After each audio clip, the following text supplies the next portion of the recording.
Originally, I was planning on waiting until Kirby Air Riders fully comes out to talk about it on the channel. However, being that the demo was just live and it's going to be live this upcoming weekend as well, I decided why not go and talk about what I thought, because I do actually have more than I thought I was going to say. A few things I do want to quickly note before really getting into the video though. One, I never really played Kirby Air Ride on the GameCube, so I have no prior experience with the series before playing this demo. And two is that all of this gameplay that you're seeing came from one single play session, so what I'm trying to say is that I suck. I just bring that up to say that this really is just a very first impressions type of video. I will talk about Kirby Air Riders in its full glory whenever I really give the game its full try, whenever it officially releases.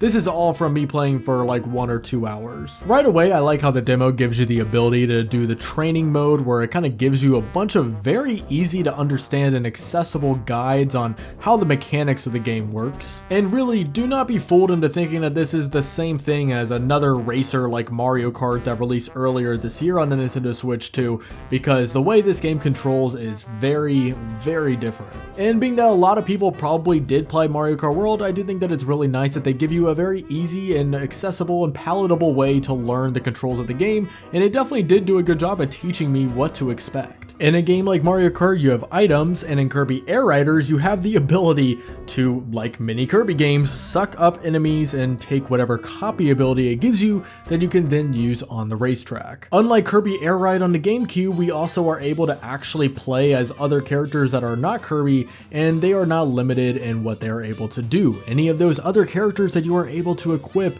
are able to also have copy abilities. And on top of that, depth is added to the game as you are able to mix and match any of these characters with a whole variety of machines, each of these with their own various attributes and control styles. I definitely did not have the time to try every single one, however, I do already love that idea of how much more depth there is to the way you are able to personalize the experience. Another thing about the core racing mode that, at least from what I was able to try out in the demo, is that this game is stunning to look at visually. The demo only offered 3 different tracks, so I was far from seeing the full extent of what the game has to offer, but just these 3 alone look absolutely gorgeous, and it really was one of the big selling points from the demo for me personally. Unfortunately, the demo only allowed you to play these races offline, so I was not able to play it live with other people to see what kind of mayhem was created, but thankfully the other mode, City Trial, did allow for that, and where do I even start with this one? Essentially, in City Trial, you are with a whole assortment of other competitors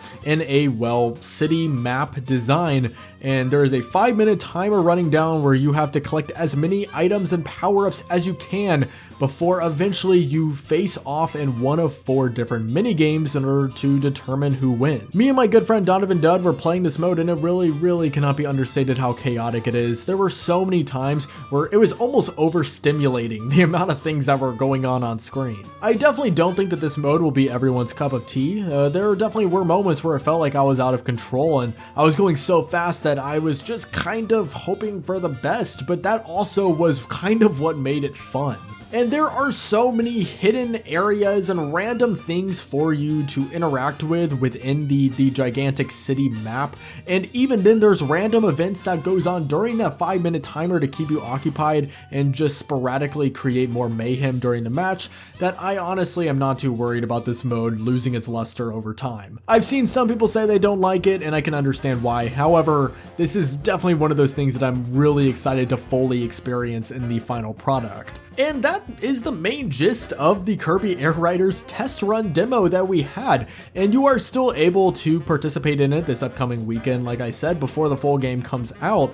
And for what it is worth, I honestly had so much fun playing it, and I wasn't fully expecting that to happen. The game always did intrigue me in a sense, however, I was a little bit worried about the 2-button layout because I was for some reason thinking that it was going to end up being too simplistic and I would be playing it, and then in my head I'd be thinking, man, I'd rather just be playing Mario Kart World or Sonic Racing Cross Worlds or insert any other cartoony racing game. But no, this demo really did solidify my excitement for the game, and I 100% will be picking it up whenever it comes out. So yeah, stay tuned for whenever I make a full-on video on the final product, because I'm going to be going in much more in detail with all my thoughts regarding the different modes and the mechanics and the depth provided with the gameplay loop. I really hope you enjoyed the video. If you did, feel free to like and subscribe, as that is the best way to support the channel. Thank you so much for watching. I hope you have a great rest of your day, and as always, peace out.